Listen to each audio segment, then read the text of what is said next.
So a comment came in on the blog asking me if I would express an opinion on the options that are on the NCFCA debate topic ballot.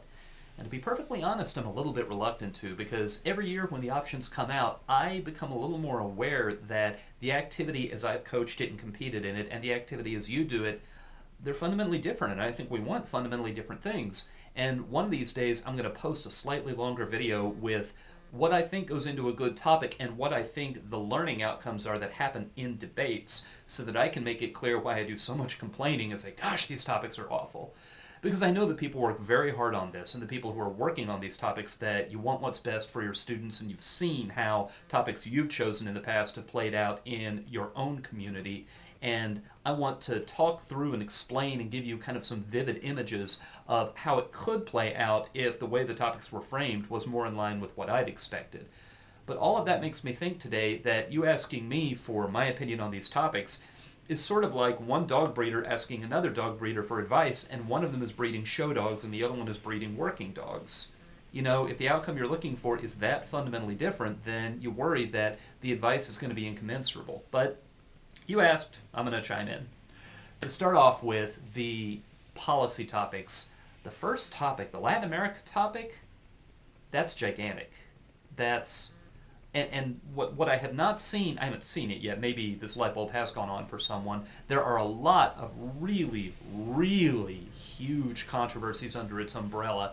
The strongest advice I have for you, if the Latin America topic is the one that wins the voting, is start cutting cards on Cuba right now. Because making some sort of constructive change, whether it's normalizing relations, whether it's figuring out what to do about the transition when Castro dies, that could be its own debate topic, and that could keep you busy for a whole year. And to have that, plus Venezuela, plus Colombia, plus a lot of the little affirmatives, and trust me, there are hundreds of little affirmatives that may not have occurred to you yet. The first year that I was in college, and it is a long time ago, but trust me, these countries haven't gone away. The first year that I was in college, that was the high school topic. And it wasn't even just change policy, it was adopt a policy to increase political stability in Latin America. And it turns out there are all sorts of single issue affirmatives with Guatemala, with Honduras, with Belize that you just never saw coming. Now, I've seen some people say that the wording of the topic means that the change will have to be the entire region, and that's not tenable. That's absolutely not sustainable, because we don't have policies that are applied to the entire region. It would be like saying change the United States policy toward left-handed people who have the letter H at the 7th position in their middle name. We don't have any policies like that. We have, we have membership in the Organization of American States, we have initiatives that are aimed at the region, but as far as having actual policies whose defining parameter is that they're aimed at Latin America, go looking. I don't think you're going to find any. So you're not going to be able to limit it to a manageable set of affirmatives by doing that. Really, the way I expect this is going to play out is you're going to deal with a lot of single country, single issue affirmatives. And there are some people who your idea of a great topic is that there are thousands of affirmatives possible, and that they are so scattered and fragmented that there's no possibility of a generic, that you just have to run a race of ever-increasing tempo all season long to keep up. And if that's where you think you're going to thrive, vote for that one. If I were voting, I wouldn't, but, go ahead and vote for that one. Now let's see. I'm over here on the monitor. The United Nations should be significantly reformed or abolished. I will say, out of your three options, I like this one the best, because I agree with what I've seen a number of other commentators say, that having a single country topic, change policy toward fill-in-the-blank country, has got you in a rut. And a lot of things seem like they're turning up over and over again, and this at least would be a change in direction.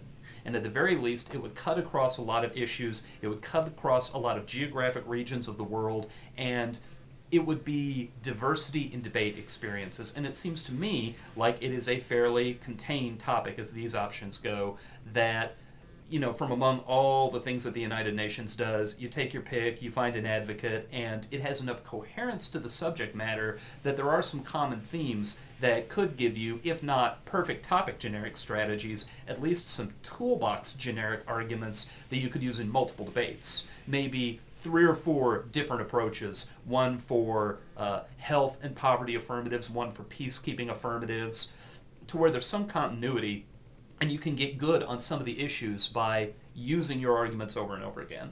Not every round, but a lot. So just looking at them without having done a lot of background reading and a lot of card cutting on the topic, of the three, that's the one that I like the best.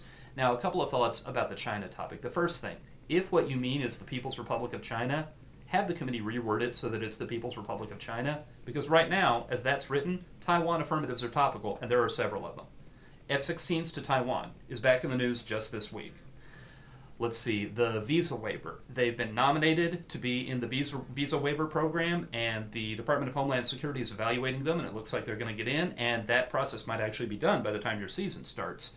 But if it's not done, you could deny them the visa waiver, and you could claim improved relations with the PRC because of that.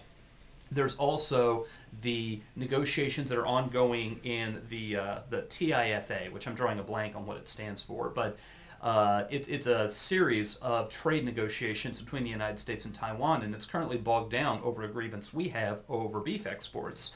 So you could probably find, without too much digging, an advocate who says if we just change our position, then that roadblock goes away and we could make some serious progress toward trade liberalization with Taiwan. And you've got a spiffy little affirmative there. When it comes to China, I've seen the views expressed that almost all of the China affirmatives, there's nothing that the United States can do. And I would say straight down the middle of trade policy, that's somewhat true. That a lot of that has to go through the WTO, that the solvency mechanism debate is going to get very involved, that what the United States can do is very indirect, but there are lots of affirmatives, I think, that are not necessarily straight down the middle of what you would think of when you think about trade policy.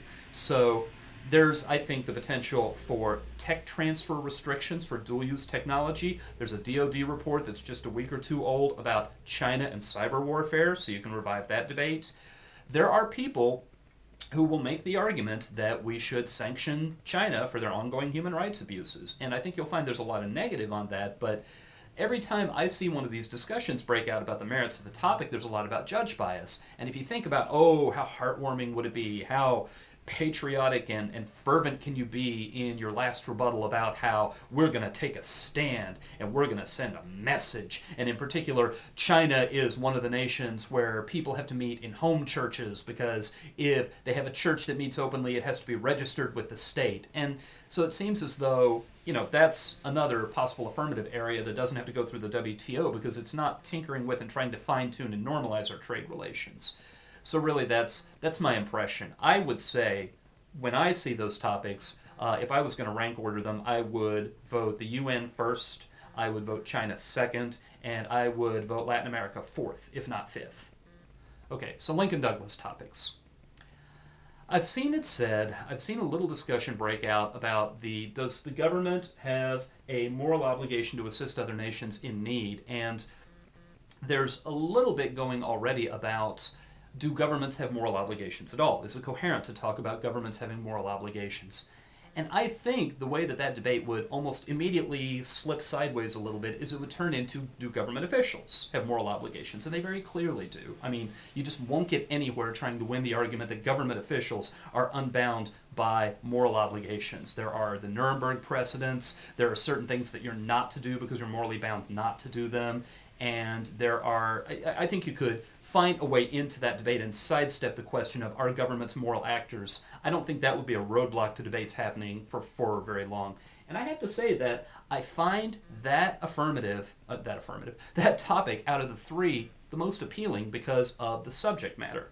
Because it seems to me like, just my first impression, without doodling out affirmative and negative approaches, that there's potential for both sides of that controversy. And it so outstrips the other two, because peacekeeping is a just cause for war. Oh, peacekeeping is a specialized military operation, and peacekeepers have so many restrictions, and what they do is so different from the making of war that I think I'm trying to figure out what this debate would turn into, because every nation wages war with the hope of returning to conditions of peace, either by conquering the nation you aggressed against or by, fending off the aggressor. So if that's not what you mean by that, the person who framed that topic had something in mind, and I have to admit, went right by me. I don't know how that would shape up. I do not see the possibilities in that. And the individuality uniformity thing, the first analogy that popped into my mind is it's really like debating resolve that CPR ought to be valued above chemotherapy. And I think that the answer to that would be, well, it depends on whether you're a heart patient or a cancer patient. Individuality ought to be valued above uniformity. Oh, I have it backwards. Uniformity ought to be valued above individuality. In what context? Toward what end? It seems like it's a fragment of a topic that, with a little bit of context built into it, could be something good, but by itself, what in the world? It just seems incomplete. So, I would say, if I were voting on this, I would give a one ranking to the government moral obligation topic, and I would get on my knees and pray that neither of the other topics won, because they're just frankly, honestly puzzling. So, you asked, that's my input, that's my first impression of the topics, and if that sheds some light or helps you make your decision, that's a good thing, and if it really just sheds more light on my taste in debate, which I think is likely, that's what you ask for.